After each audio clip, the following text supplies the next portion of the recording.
कृष्ण प्रकट हुए। नंद रानी यशोदा और नंद बाबा के आनंद का वर्णन नहीं किया जा सकता। छह दिन के ठाकुर जी हुए, तब एक राक्षसी वृंदावन में आई जिसका नाम है पूतना। पूतना कौन है? पूतना है अविद्या, और कृष्ण कौन है? साक्षात विद्या। अविद्या और विद्या का मिलन होने वाला है। कैसे होगा? वही पूतना की पूरी कथा है। ध्यान से सुनिएगा।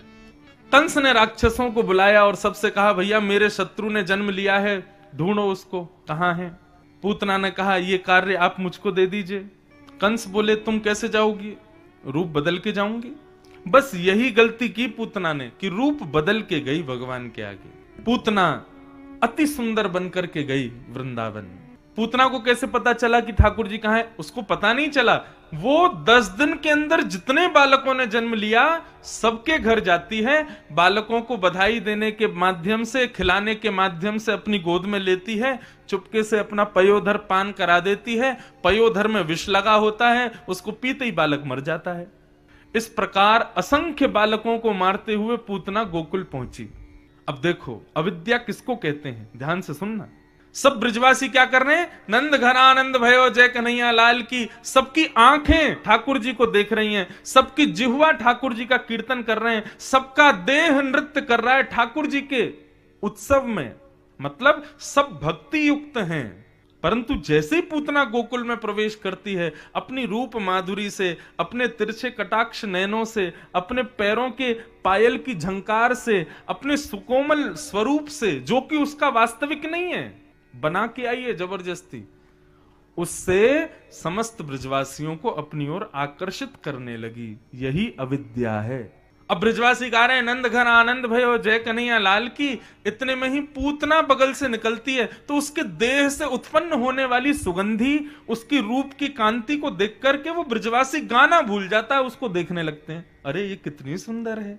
किसी से बात करती है तो गोपियां कहती हैं, अरे ये बोलती कितना मीठा है। उसकी गजगामिनी चाल, उसकी चाल को देख करके कितने ब्रजवासी तो लट्टू हो गए पूतना पे। कई तो ये खोजने निकल गए, देखो तो सही इसका ब्याह हुआ कि नहीं, नहीं हुआ हो तो हम अपना नंबर लगा लें। इतनी सुंदर बन के गई पूतना। पूतना आई, पूतना के रूप को देख करके सब मोहित हो गए। सब उसकी चाल, उसके ढाल, उसके नेत्र, उसके रूप, उसके स्वर, सब उसी पर मोहित हैं। इतने में ही पूतना प्रवेश करती है और कुछ गोपियों से पूछती है, अरे बहन जरा यो बताओ ये नंद भवन कहाँ को है? तब गोपियां तो एक बार को स्तब्ध हो गई, उत्तर ही नहीं दे पा रही थी, उसके रूप पर इतनी मोहित हो गई। पुत्रा ने कही, अरे बहन मैं तुमसे पूछ रही हूँ ये नंद भवन कहाँ है? तब एक ने बताया, बोले ये 2 यमलार्जुन के जो वृक्ष है ना, ये जहां खड़े हैं तुमको दूर से दिखाई दे रहे हैं, ये नंद भवन में ही हैं। आप इनको देख के चली जाओ। यमलार्जुन के वृक्षों को देखते हुए पूतना गई और नंद भवन में पहुंच गई। अब बंधुओं यहां पर वर्णन है कि ब्रजवासियों की तो बहुत दूर की बात है, लेकिन भगवान की परम सुखदाई मां यशोदा भी पूतना के रूप पर मोहित हो गई। जैसे ही पूतना आई, पूतना के आते ही यशोदा मैया ने कहा, इतनी सुंदर। अरे विधाता, यदि इस पूतना की भी कोई बालिका होगी ना, तो इस सुंदरी की भी कोई बालिका होगी भी ना, तो मैं अपने लाला को वही से ब्याह करा दूंगी। क्यों? मैया इतनी सुंदर है तो बालिका कितनी सुंदर होगी। भगवान मनी मन विचार करने लगे, बोले मैया जिनको तुम हमारी सासू मां बनाना चाह रही हो मारने आई हैं हमको। पूतना ने अपनी रूप माधुरी से, अपनी वाणी से मैया को भी रिझा लिया। सब मोहित हो गए पूतना पर। कुछ गोपियां आई, आकर के यशोदा मैया को बाहर ले गईं। पूतना बोली, मैं लाला को संभाल लूंगी, आप थोड़ा हुआ हो। लेकिन जैसे ही पूतना ने ठाकुर जी को गोद में लिया, 6 दिन के हैं अभी कन्हैया, सब जिसके रूप पर आकर्षित हो गए, वो कन्हैया जब पूतना की गोद में जाते हैं तो अपने नेत्रों को बंद कर लेते, नहीं देखते। तू भले ही बहुत सुंदर कपड़े पहन के आई है, भले ही तुझमें से बहुत महक आ रही है, तू भले ही बहुत सुंदर श्रृंगार करके आई है, लेकिन मैं तुझे नहीं देखूंगा। क्यों? क्योंकि तू अपने स्वभाव को, स्वरूप को बदल करके आई, आडंबर कर रही है। यहां पर आकर के आडंबर करने वाला ठाकुर जी को प्रिय नहीं है। पूतना ने भगवान को गोद में लिया, भगवान ने पूतना को नहीं देखा। मुझे पूतना के प्रसंग में सबसे बड़ी बात यह लगती है कि पूतना से बड़ा अभागा कोई नहीं है और पूतना से बड़ा सौभाग्यशाली भी कोई नहीं है। अभागा इसलिए कोई नहीं है, पूतना इतना श्रृंगार करके गई लेकिन ठाकुर जी ने उसको नहीं देखा, ये उसका अभाग्य था। अच्छा, एक और बात कहूं, पूतना ने यदि श्रृंगार ठाकुर जी से मिलने के लिए किया होता तो ठाकुर जी देखते। उसने श्रृंगार ठाकुर जी को मिलने के लिए थोड़ी किया था, उसने तो सब जगह विश्वास प्रकट करने के लिए, ताकि मुझे कोई रोके ना।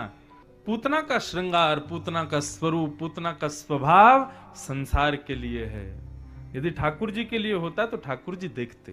पूतना ने अपना पयोधर भगवान के मुखमंडल में दिया, भगवान ने विष को पिया, उसके दुग्ध को पिया, उसके पुण्यों को पिया, पापों को पिया, रस तत्वों को पिया, और पीते पीते पीते पीते पीते पीते ठाकुर जी ने अंत में कस करके पूतना के प्राणई शमम रोष शमन वितो पिबत, ठाकुर जी ने पूतना के प्राणों को निकालना शुरू किया।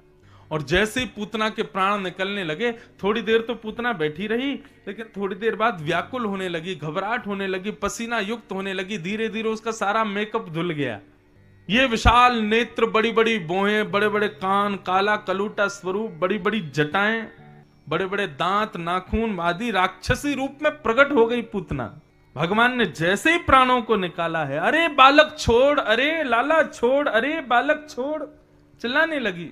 तो 6 दिन के कृष्ण, अभी दांत भी नहीं निकले, दांत भी तो बहुत दिन बाद, क्या 6 दिन का बालक तो स्वयं को संभाल भी नहीं पाता, लेकिन 6 दिन के ठाकुर जी बोल पड़े, मौसी जी हम पे तो पकड़ वो ही आवे, छोड़ वो ना आवे। और एक बार जाकू पकड़ लेना तो फिर ठिकाने लगा के छोड़ें। कभी कभी लगता है पूतना के प्राण तो भगवान के स्वर सुन के ही निकल गए होंगे, 6 दिन का बालक बोल रहा है। और पूतना का विशाल विकराल स्वरूप नंद भवन के पीछे जाकर के गिर पड़ा, पूतना के प्राण निकल गए। बोलो पूतना मर्दन भगवान की।